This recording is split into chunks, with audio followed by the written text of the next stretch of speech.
सोनाली राऊत जी आहे, जी super model आणि actress आहे, ती घराच्या बाहेर पडली. पण आता तिने घरातून बाहेर आल्यानंतर काही चॅनल्सला मुलाखती दिलेल्या आहेत आणि या मुलाखतींमध्ये तिने काही वेगळं वक्तव्य सुद्धा केलेलं आहे. त्यावरती तिने रितेश देशमुख यांना घेऊन एक वक्तव्य केलेलं आहे की ते जे आहे ते जास्त ओव्हर रिॲक्ट झाले. जो काही सिनॅरिओ झाला होता किंवा जी काही घटना घडली होती, जी काही गोष्ट झाली होती, त्यावरती रितेश भाऊंनी ओव्हर रिॲक्ट केलं, रितेशने ओव्हर रिॲक्ट केलं असं तिचं म्हणणं आहे.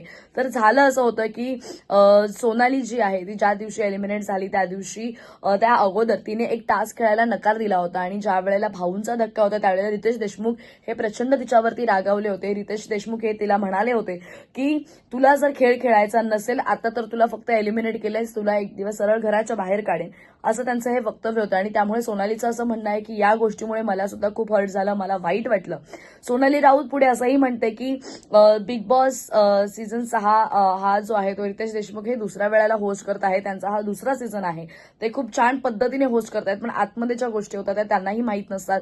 ते त्यांना जेवढं दिसतं त्याच्यावरच ते रिॲक्ट करत असतात.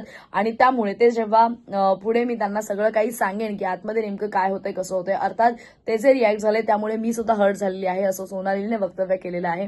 खरं तर बिग बॉसच्या घरामध्ये सोनालीने अनेकदा तिची मनमानी करताना आपल्याला पाहायला मिळालेली आहे. तिने टास्क खेळायला नकार दिला होता, त्याचबरोबर मी हा खेळणारच नाही, टास्क रद्द काय होतो, ती कॅन्सल काय करते, तर अशा बऱ्याच गोष्टी झाल्या होत्या. आणि त्यामुळेच भाऊच्या धक्क्यावरती रितेश देशमुख यांनी त्याच्यावरती आवाज चढवला होता.